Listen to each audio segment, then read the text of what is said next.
안녕하세요. 저는 경제사회연구원에서 외교안보 센터장을 맡고 있는 신범철입니다. 오늘 자유기업원 최승로 원장님께서 이렇게 좋은 기회 주셔서 감사드리고요. 제가 바이든 시대의 불확실성과 우리의 대응 과제를 주제로 약 30분 동안 강의를 진행하도록 하겠습니다. 곧 있으면 바이든 대통령이 취임을 하게 되는데요. 미국 현지 시간으로 1월 20일 정오에 출범을 하게 됩니다. 그러면은 그 취임 연설을 통해서 또는 곧 있을 스테이트 오브 유니언 상하원 합동회의 연설을 통해서 대외 정책을 이야기할 거고요. 그것에 따라서 북한의 반응, 또 한미동맹의 양자 관계, 이런 것들의 방향이 어느 정도 가늠될 수 있는 그런 상황에 있을 거라고 생각합니다. 따라서 오늘은 여러분들께 이 바이든 행정부가 어떠한 정책을 전개할 것인가를 한번 예측해 보면서 그것에 따르는 정책적 함의, 그리고 우리의 대응 방향을 하나씩 약 30분 동안 살펴보도록 하겠습니다. 미국 대선 결과는 이미 잘 알려져 있기 때문에 간단하게 제가 PPT로 설명을 드리려고 합니다. 미국은 우리와 다르게 직접 선거가 아니라 간접 선거고, 그리고 일렉트롤 보트라고 하죠. 투표인단 선거에 의해서 과반을 획득한 당선인이 대통령에 취임하게 되어 있습니다. 그렇기 때문에 270표를 얻으면 과반을 확보하는 건데요. 이번에 바이든 대통령 당선인은 306표를 얻었습니다. 여러분 잘 아시는 것처럼 소위 말하는 스윙 스테이트라고 하죠. 위스콘신, 미시간, 펜실베니아, 그리고 이번엔 남부에도 약간 변화가 있어서 노스캐롤라이나, 조지아, 아리조나 이러한 것들이 미국 대선의 결정을 가늠짓는 아주 중요한 스윙 스테이트의 역할을 했습니다. 그런데 바이든 당선인이 의외로 아주 간소하지만 극적으로 역전을 했고, 그래서 대통령에 당선될 수 있었는데요. 그 과정에서 이제 트럼프 지지 측들은 선거에 문제가 많다고 하면서 소송도 제기하고 여러 가지 형태로 선거 불복을 시도해 봤지만 결과적으로 미국 법원의 판단은 그랬던 것 같습니다. 일부 문제가 있지만 광범위하고 조직적인 그러한 선거 부정은 없었다. 그 결과 1월 20일에 바이든 대통령이 취임하게 된 것 같습니다. 미국 행정부 출범에 따라서요, 한반도 한번은 상당히 많은 변화를 가져왔었습니다. 여러분 PPT에서 보실 거라고 생각하는데, 그것을 보면 아주 좋았던 시기는요, 클린턴 김대중 시기, 어떻게 보면은 미국 민주당과 한국의 민주당의 정권이었기 때문에 서로 협력이 잘 이루어지는 것이었고, 이 당시만 해도 적어도 노무현 대통령 당시만 해도 진보 진영에서 북한 핵 문제와 관련해서는 비핵화를 강력히 요구를 했었기 때문에 사실 미국과의 공조도 상당히 잘 진행됐던 그런 부분이 있었던 거죠. 반대로 공화당과 그러니까 우리의 보수 대통령이 나왔던 시절은 부시 대통령과 이명박 대통령 시절이었는데요. 그때는 글로벌 코리아를 주장하면서 사실 한미 공조가 역대급으로 잘 이루어졌던 그런 시기도 있었습니다. 그렇지만 또 상당 부분의 시간은 어떻게 보면은 한국의 진보 정권과 미국의 보수 정권, 또는 미국의 진보 정권과 한국의 보수 정권, 그러면서 약간의 시각차를 가져갔던 시기도 있었고, 그럼에도 불구하고 그것을 잘 극복했던 그런 시기도 있었습니다. 이렇게 보면 김대중 대통령과 부시 대통령은 그 이전에 클린턴 대통령과 김대중 대통령 간의 협력에 있어서 약간 엇나가는 모습을 보였어요. 기억하실지 몰라도 김대중 대통령께서 부시 대통령 당선을 축하하기 위해서 처음 방미를 했을 때 우리나라가 상당히 서둘렀거든요.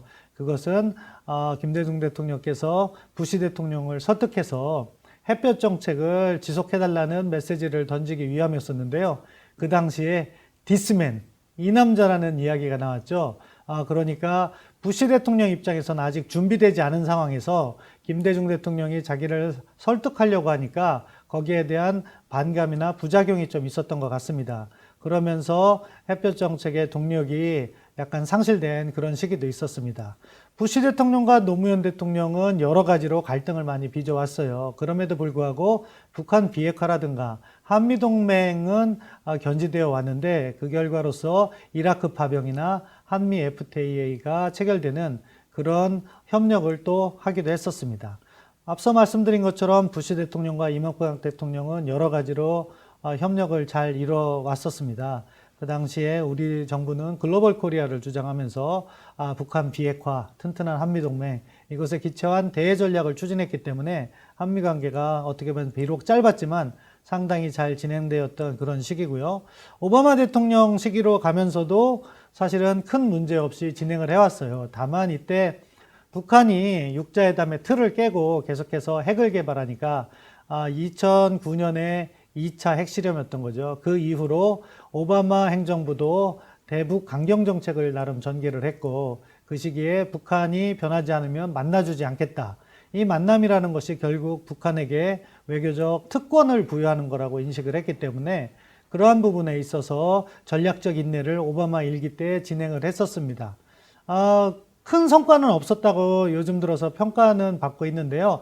그런데 그러한 전략적 인내를 바탕으로 해서 오바마 박근혜 정부 시기에 대북 제재 강화가 이뤄진 것 같아요.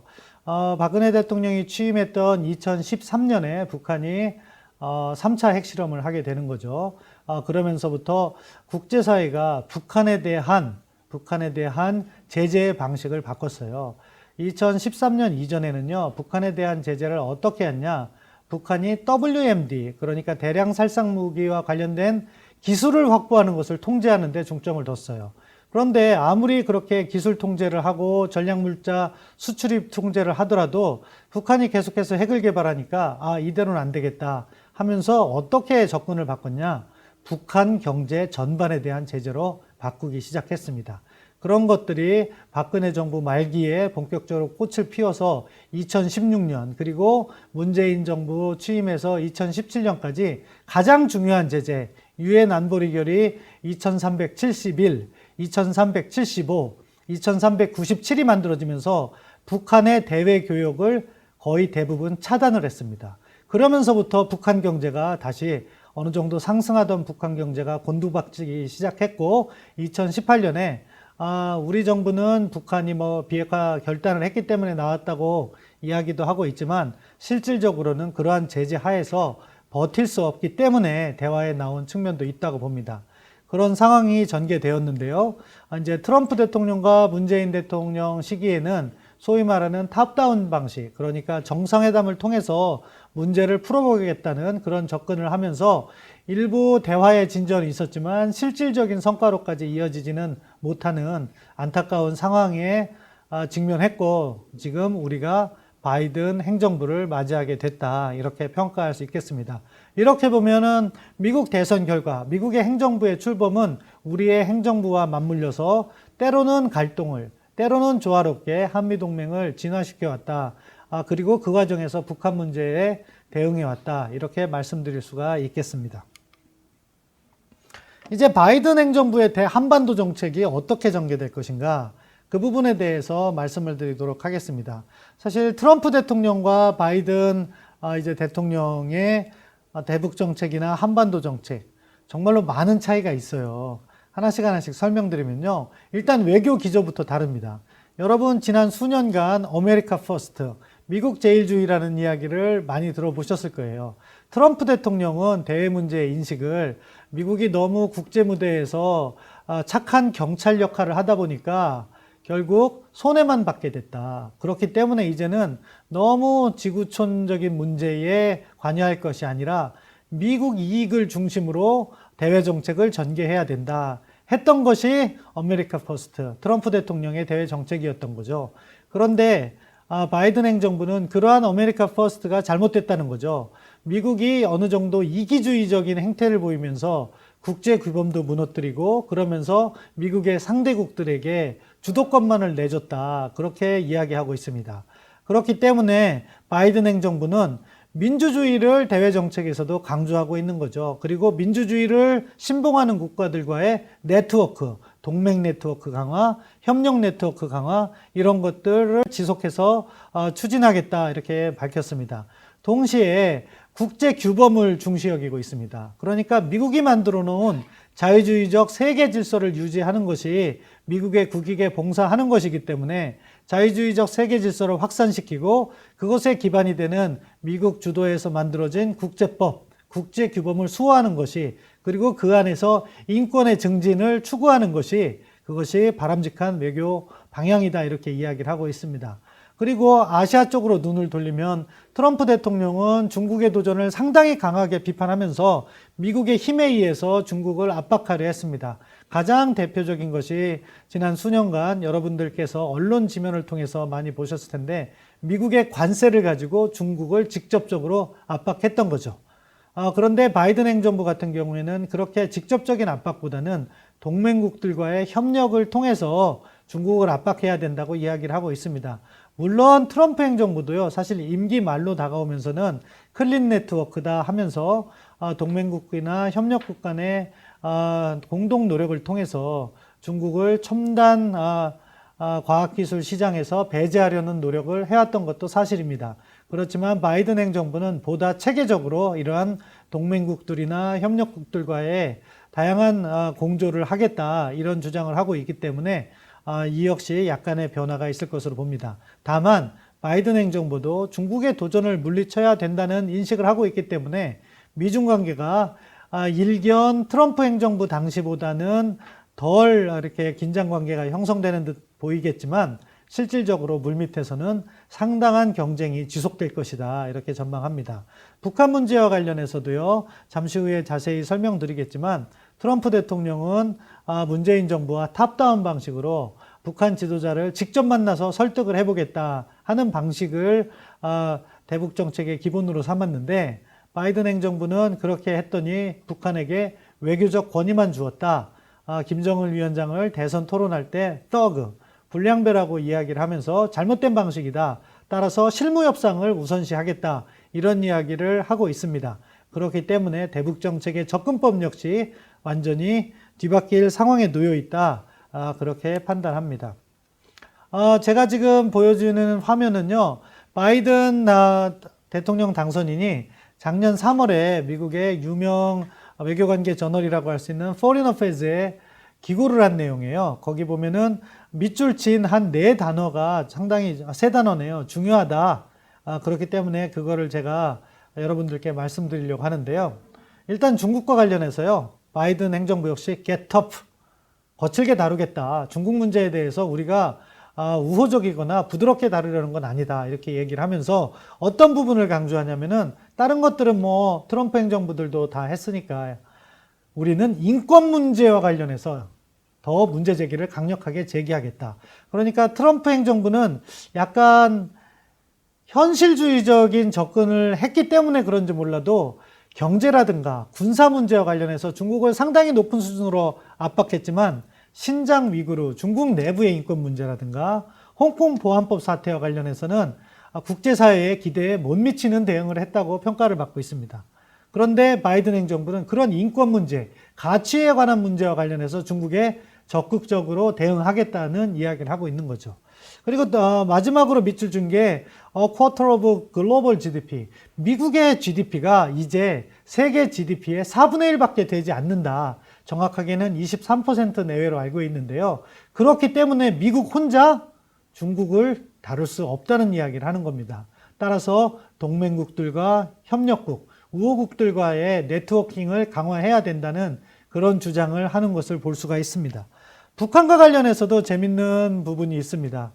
제가 파랗게 큰 글씨로 다시 정리를 했는데요. 북한과 관련해서 바이든 행정부도 협상을 하겠다는 겁니다. I will empower our negotiator.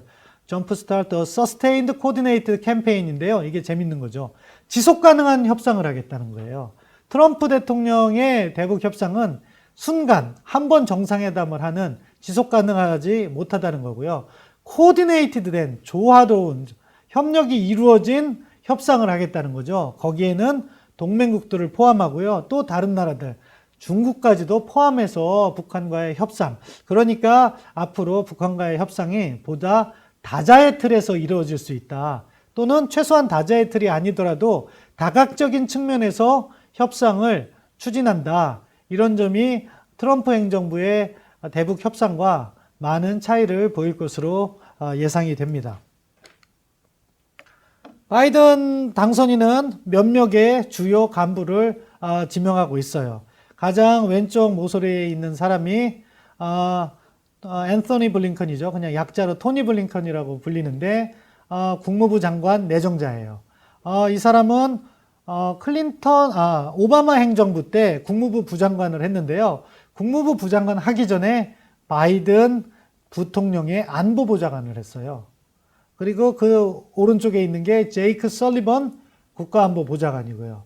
제이크 설리번은 오바마 대통령 1기에는 힐러리 클린턴 국무장관 밑에서 정책기획관, 정책기획실장, 디렉터 포 폴리시 플래닝이라는 자리를 맡았고요. 그리고 오바마 정부 2기에는 바이든 대통령의 안보보좌관을 맡았어요. 그러니까 국무부 장관과 국가안보보좌관이 다 바이든 부통령 시기에 안보보좌관을 역임한 최측근들로 구성된 거죠. 그리고 오른쪽 길게 위치한 사진이 윌리엄 번즈라는 CIA 국장 내정자입니다. 이분도 전형적인 외교관이에요. 직업 외교관을 30년 이상 한 사람인데 정말로 평이 좋았어요. 그리고 아래에 있는 사진은 국무부 부장관 내정자인 웬디 셔먼입니다.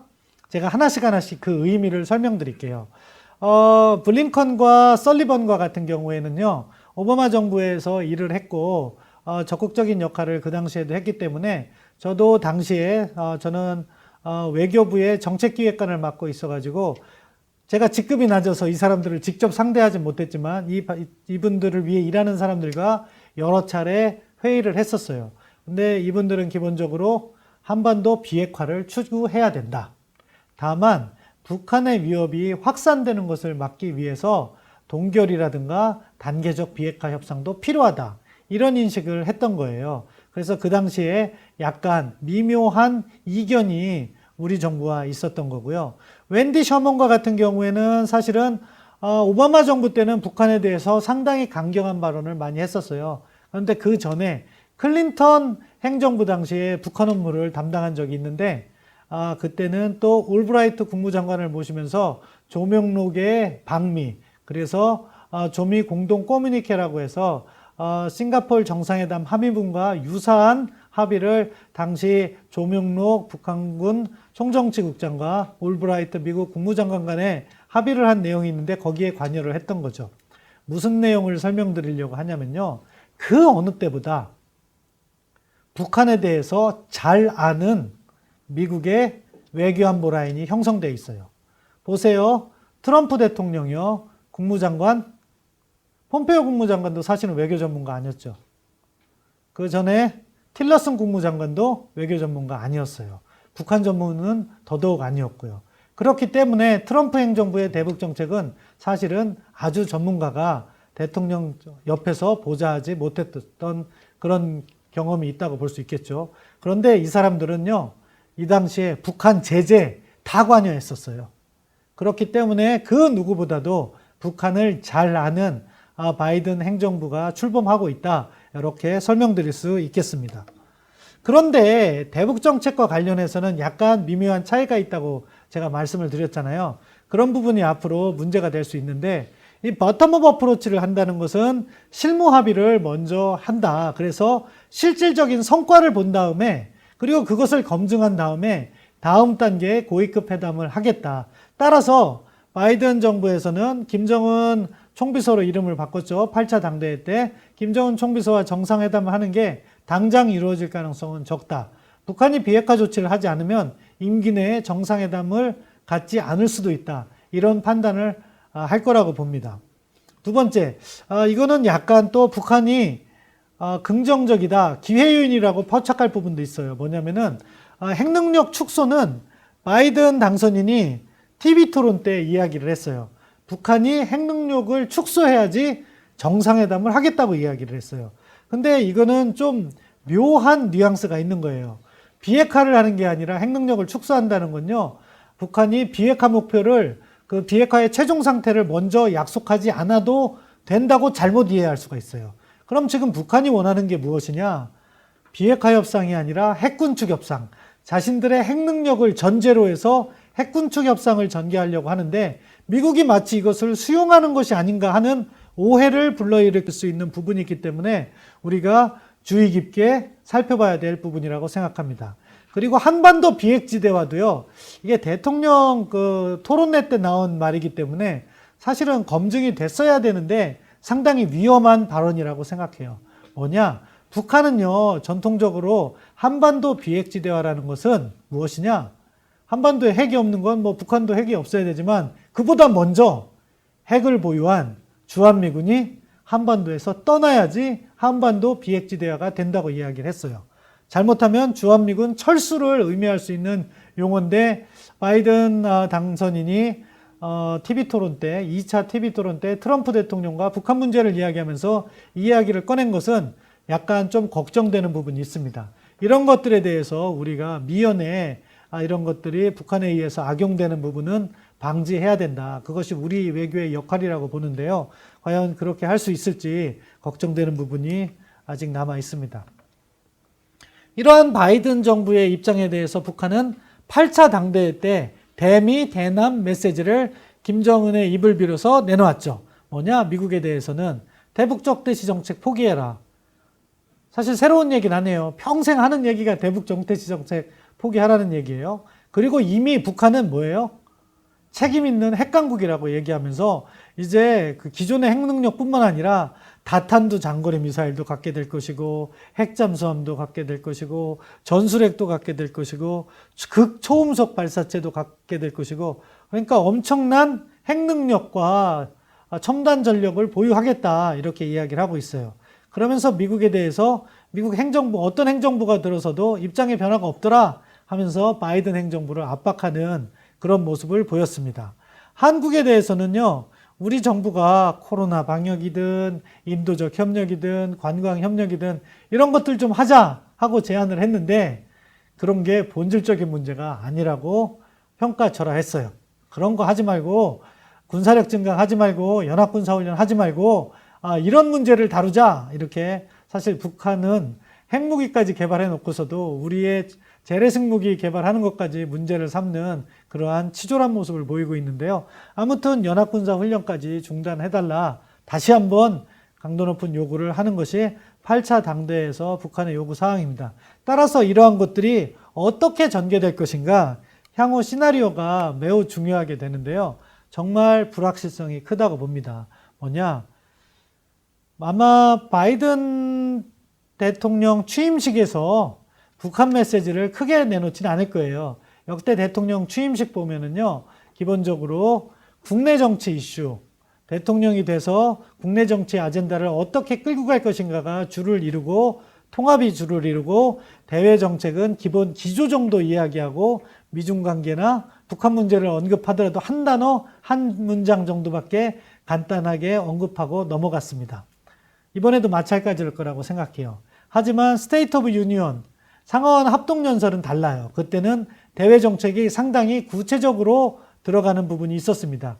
그 연설을 지켜보고 미국이 북한에 대해서 대화할 의지가 있다고 피력을 한다면 도발을 약간 자제하면서 보다 유리한 협상을 하려고 시도할 거예요. 그런데 그렇지 않고 바이든 대통령이 북한에 대해서 비핵화를 요구하고 북한이 비핵화를 먼저 양보해야 된다 하는 취지로 이야기를 하면 그러면은 전략 도발로 갈 가능성이 있다고 생각합니다. 이러한 전략 도발은 뭐 침묵의 경우도 마찬가지예요. 북한에 대해서 전혀 이야기하지 않아도 도발로 갈 가능성은 있다고 생각합니다. 그러면은 그것은 언제? 한 3월 정도에, 3월에 무슨 일이 있습니까? 한미 연합군사훈련을 하잖아요. 아무리 축소해서 한다고 하더라도 코로나19로 인해서 축소할 수밖에 없는 상황이지만 한미 연합군사훈련은 북한에게 도발의 명분으로 활용되었기 때문에 그때 북한이 이야기했던 장거리 미사일 발사 실험을 할 수 있다. 이렇게 되면 한반도는 긴장 국면으로 돌아갈 수가 있는 거죠. 그런데 반대로 바이든 행정부에서 북한과 대화할 의지가 있다. 김정은 위원장과 뭐 조건 없이 만나겠다. 또는 대북정책 특별대표를 지명해서 북한과의 협상을 바로 시작하겠다. 그러면은 북한은 도발을 자제하고 미국과의 실무회담에 응할 가능성이 높다고 생각합니다. 그런데 이게 어떤 방향으로 나갈지가 현재로서 알 수 없기 때문에 불확실성이 매우 크다. 이렇게 말씀드릴 수밖에 없는 상황이고요. 한미동맹 이슈는 상대적으로 저는 긍정적이라고 봅니다. 왜냐? 중국 문제 같은 경우에도 바이든 행정부는 역시 트럼프 행정부 못지않게 협력을 요구할 건데 덜 거칠 가능성이 있어요. 아마 인도태평양 전략은 지속할 것이고 대신에 우리 정부가 한일 관계가 좀 안 좋은데 한미일 안보 협력을 강화하라는 이야기는 좀 부담이 되긴 할 거예요. 그럼에도 불구하고 어떻게 트럼프 행정부처럼 노골적으로 압박을 가해오진 않을 것이다. 다만 이러한 협력이 더딜 경우에는 북핵 문제에 있어서 공조라든가 한미일 안보 협력에 대한 압박 이런 형태로 나타날 것으로 봅니다. 방위비 분담과 관련해서는 상당히 우호적인 환경이 조성될 거라고 봐요. 지금 전해 들리기로는 확인된 건 아니지만 트럼프 행정부 말기에 우리 정부는 13% 인상을 해줄 수 있다. 미국 행정부는 50% 인상해달라. 이런 협상이 오갔다는 이야기가 들리는데 아마 50%까지는 절대 이제 미국이 하지 않을 것이고 한 10% 내외에서 합의가 이루어지지 않을까 긍정적인 희망 섞인 기대를 할 수가 있겠습니다. 주한미군 문제도 트럼프 대통령은 한국이 방위비 분담 인상하지 않으면 주한미군 축소하겠다. 이런 입장이었던 것 같아요. 그런데 바이든 행정부는 동맹국가의 공조를 중요시 여겼기 때문에 주한미군 축소 얘기가 당분간 나오지 않을 거라고 생각합니다. 또 하나의 이슈인 전시작전 통제권 전환은요. 사실 작년 8월에 전시작전권 통제를 위한 완전 운영 능력 검증을 코로나19로 인해서 하지 못했어요. 연합훈련을 통해서 그것을 검증하는데 그렇기 때문에 기간이 뒤로 미뤄질 수밖에 없었는데 우리 정부는 문재인 정부는 그럼에도 불구하고 임기 내 전환을 추진해 왔었던 것 같아요. 트럼프 행정부에서는 어렵다는 이야기를 했고 이것은 바이든 행정부도 미국의 어떠한 행정부더라도 만약에 검증을 하지 않고 전자권 전환을 한다는 것은 이것은 군사적 필요성을 무시한 거기 때문에 동의해 주기는 어렵다. 따라서 전시작전 통제권이 문재인 정부 내 임기 내에 전환되기는 어렵다고 생각합니다. 그럼 마지막으로 우리가 어떻게 대응을 해야 되냐 이 부분과 관련해서 한 2, 3분 동안 마무리 발언을 하겠는데요. 가장 중요한 것은 일단 오른쪽 동그라미에 있는 도발 억제를 해야 됩니다. 북한이 도발을 하게 되면 한반도 정세가 악화되고 자칫 그러한 도발이 군사적 충돌로 이어질 경우에는 우리의 안보와 경제에 상당한 악영향으로 이어질 수 있습니다. 따라서 예방 외교를 통해서 이게 우리가 북한에게 잘해준다고 예방 외교가 되는 것이 아니고요. 이것은 우리가 한미공조, 튼튼한 미국과의 동맹을 바탕으로 또 외교력을 통해서 중국을 설득해서 북한이 도발하지 않도록 사전에 협력해내는 그러한 노력이 필요한 거죠. 북한에게만 의존한다고 하면 북한에게 끌려다니기 때문에 도발 억제에 있어서 가장 중요한 것은 북한의 부당한 요구를 들어주는 것이 아니라 우리가 북한에 대해서 주변 여건을 조성해서 함부로 도발하지 못하도록 만드는 것이 중요하다고 생각합니다. 그 다음에 우리가 해야 되는 것이 실질적인 한반도 비핵화와 군사적 긴장 완화를 추구해야 된다는 거죠. 정상회담을 3차례나 했지만 비핵화의 실질적 진전은 없었습니다. 그렇기 때문에 자꾸 김정은 총비서의 답방이라든가 정상회담이라든가 지금은 그런 걸 이야기할 때는 아닌 것 같아요. 어떻게 실질적인 비핵화의 진전과 군사적 긴장 완화를 이끌어낼 수 있을 것인가 하는 어떻게 보면은 내용적인 측면에 있어서의 질적인 개선 이런 것들을 우리가 고민해야 되는 거죠. 그런 과정에서 이런 것들이 잘 이루어지면 중장기적으로 평화체제라든가 통일 문제도 준비해야 되고요.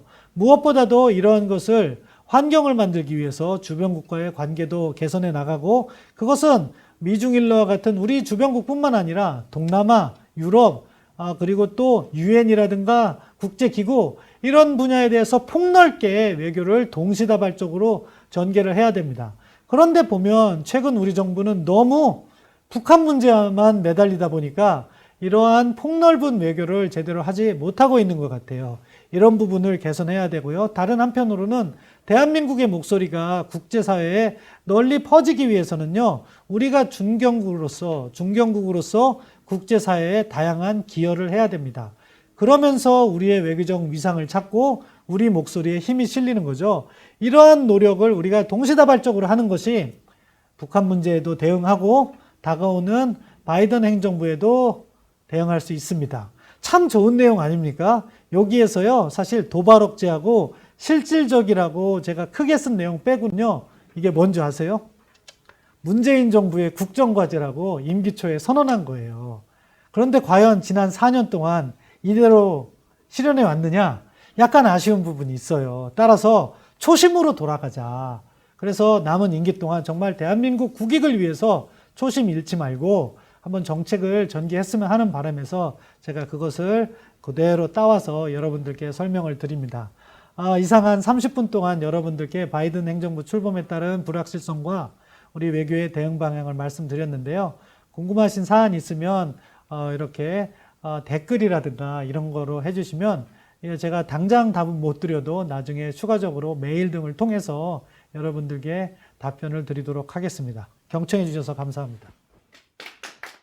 지금 그 문재인 정부에게 남은 이제 국정과제가 이제 외교안보 국정과제가 지금 남아 있는데 이 부분이 바이든 행정부와의 관계 속에서 어떻게 해결될 것인가가 굉장히 중요한 문제가 떠올랐다는 지적에도 상당히 공감이 됩니다. 특히 그 북한과는 이제 우리가 그 문재인 정부 시절에 그 이제 판문점 그 회담을 했고, 그래서 이제 남북 그 뭐 합의서를 채택을 했는데, 이 부분들의 내용을 보면 상당히 이제 뭐 우리 민족끼리 이 어떤 민족 공조, 그다음에 이런 부분들이 특히 이제 군사적 협력 이런 부분들이 강조가 되어 있어서 이것이 바이든 행정부의 한반도 정책과 상당히 이제 어긋날 가능성이 있는데, 과연 이런 부분들을 문재인 대통령과 그다음에 현 민주당 정부가 어떻게 이거를 조정해 나갈지가 굉장히 이제 관심이 모아지고, 그다음에 이 부분이 대한민국 국군과 관련해서도 굉장히 중요한 문제가 아닐까 이렇게 생각이 들었습니다. 그래서 특히 이제 북한이 그 자신들의 어떤 의도와 다르게 이 미국의 대북 한반도 정책이 전개될 경우에 남한에 대해서 일정 부분 그 도발을 해올 수도 있다라는 그 지적도 상당히 공감이 갔고요. 특히 그 바이든 정부의 그 시간표 때문에 문재인 정부 임기 내에서 북한이 어떤 그 도발이라든지 이런 거를 통해서 거꾸로 이제 주목성을 끌려는 그런 부분이 있지 않을까, 이런 우려가 좀 있어서 이런 부분은 앞으로 이제 또 한번 우리 심원철 센터장님께 한번 여쭤보고 싶은 부분이고요. 제가 조금 보완적으로 하나 저희가 말씀을 드릴 게 있다면은 이제 이 지금 오늘 세미나에서 바이든 정부의 경제 정책, 바이든 정부의 경제 정책이 한반도에 어떻게 영향을 미칠까, 이 부분의 내용이 조금 생략되어 있어서 제가 보완적으로, 보론적으로 지금 어떻게 이 부분에 대한 생각들이 있는가를 조금 말씀을 좀 드려볼까 합니다. 일단 지금 바이든 행정부가 가지고 있는 경제 정책은 이제 이해관계 자본주의라는 말로 추계하게 됩니다. 그래서 이해관계 자본주의라는 것이 무엇이냐면, 기존의 자본주의가 주주자본주의였다면, 그러니까 주주의 이익이 우선이다라고, 또 기업은 주주에게 봉사해야 된다, 이런 관점의 자본주의였다면, 바이든 행정부가 주장하는 이해관계 자본주의라는 것은 기업과 이해관계가 있는 노동 근로자, 그 다음에 뭐 거래자, 채권자, 뭐 소비자, 이런 사람들이 함께 이해관계를 추구하는 것이고, 따라서 기업은 그러한 이해관계자에게 봉사해야 된다, 이런 컨셉을 가지고 바이든 대통령이 바이든노믹스라는 그 컨셉을 지금 잡았습니다. 이제 그렇다 보면 우리가 이제 전통적으로 우리 그 자유시장 경제 주장하시는 분들이 생각하고 있는 어떤 기업의 역할, 그다음에 자본주의의 이해, 이런 것과 좀 충돌이 생겨서 앞으로 이런 부분을 어떻게 지금 우리가 이해를 하고 또 이런 부분에서 어떻게 논의를 해야 될지가 이제 중요한 문제가 될 것 같고요. 그다음에 또 하나가 이제 그 바이든 행정부에서 하는 것이 그 녹색딜로 성장하겠다, 그래서 이제 전기차라든지 기타 환경, 태양광 이런 데 투자를 많이 하겠다고 합니다. 이런 부분들이 이제 과연 이제 성장 동력이 될 수 있는 것인가라는 이제 문제가 있는데, 이것이 우리 한국 경제에도 정부에도 또 일정 부분 영향을 줄 것 같고요. 그다음에 가장 중요한 게 이제 증세를 통해서 큰 정부를 하겠다라는 그 정책이 있습니다. 그래서 결국은 이제 큰 정부와 증세를 추구하다 보면 바이든 정부의 외교안보는 뭐 그런 그럭저럭 우리에게 도움이 될지는 몰라도 이 경제라는 부분은 거꾸로 미국이 그 원하는 만큼의 어떤 성장세를 추구하지 못함으로써 결국은 중국의 어떤 또 이런 경제적 주도 부분을 허용해 주는 것이 아닌가라는 좀 우려가 있을 수 있고요. 특히 중국과 미국 관계, 미국과 중국 관계에서 보면 외교적 안보적으로는 뭐 상당한 팽팽한 긴장 대결이 되겠지만 한편으로는 경제 문제에 있어서는 G1이 미국으로서 가장 이제 큰 시장이고 G2가 중국으로서 가장 큰 이제 수출국인데 생산국인데 이 관계들이 과연 뽀개질 것인가? 뽀개진다는 말은 좀 죄송하고요. 이게 과연 서로 충돌을 해서 정말 뭐 트럼프 정부 시대처럼 그렇게 갈 건가? 그렇지는 않다고 보는데 그렇다면 결국 미국 입장에서는 중국과 미국 간의 서로 그 상호 관계라는 어떤 호혜성의 그 경제 관계가 외교안보 관계와는 또 어떻게 영향을 줄 것인가? 이런 문제가 아직 좀 남아 있는 것 같습니다. 그래서 결국은 그 경제 문제 때문에 또 바이든 대통령의 그런 외교안보 대중관계라든지 이런 것들이 좀 많이 후퇴되지 않을까라는 우려도 있는 것 같습니다. 특히 바이든 그 대통령께서 그 상당한 실용주의자라고 알려져 있습니다. 그래서 민주당의 진보이긴 한데 그러나 한편으로는 우리가 생각하는 어떤 오바마 대통령이라든지 그런 분들의 이상으로 어떤 뭐 진보나 좌파가 아니라 상당히 이제 중도 실용적이라는 어떤 안정적인 그런 성향이 있다고 알려져 있기 때문에 과연 이제 그런 것이 플러스도 되겠지만 한편으로는 미중 간의 어떤 그 경제 관계라든지 또는 교역 관계 때문에 결국은 대통령도 경제를 살려야 되고 그러다 보면 미국과 중국 간의 외교안보 문제, 군사안보 문제들이 그 안에서 해결점이 좀 흐트러지는 거 아닌가. 그렇게 될 경우에 북한이 또 그런 것을 이용을 해서 남한의 예를 들어서 뭐 우리 정부의 뭐 남북 경제 공동체라든지 이런 걸 들고 나온다든지 또는 뭐 경협, 남북 경협, 그다음에 개성공단 이런 문제를 제기하고 나왔을 때 이제 과연 어떻게 풀 수 있을 것인가라는 이제 어려움도 좀 생기는 것 같습니다. 그래서 그런 경제 문제가 하나 있고요. 그다음에 제가 이제 신범철 센터장님께 한 가지 또 좀 여쭤보고 싶은 게 미국의 이제 한반도 정책 중에 이제 북한 인권 문제가 있습니다. 그런데 그 트럼프 정부 때는 이 북한 인권 문제를 트럼프 대통령이 좀 소홀히 한 것 같아요. 그래서 유엔 인권 이사에서도 탈퇴하고, 그 바람에 이제 유엔의 북한 인권 부분이 중국이 이렇게 장악을 하게 돼가지고 상당히 좀 안 좋아졌는데, 미 바이든 정부에서는 이 북한 인권 문제를 어떻게 가져갈 것인지 한번 그 말씀을 들어봤으면 좋겠고요. 그 다음에 특히 이제 민주당이 그 세계 민주주의를 지지하는 입장에서 우리가 이제 북한 인권 문제를 어떻게 미국 정부에 어필을 해서 이거를 좀 더 북한의 그 인권 상황을 개선시키고 이 남북 평화 통일에 도움이 되게 할 수 있을지 그런 방안에 대해서 한번 좀 여쭤보고 싶습니다. 예, 감사합니다.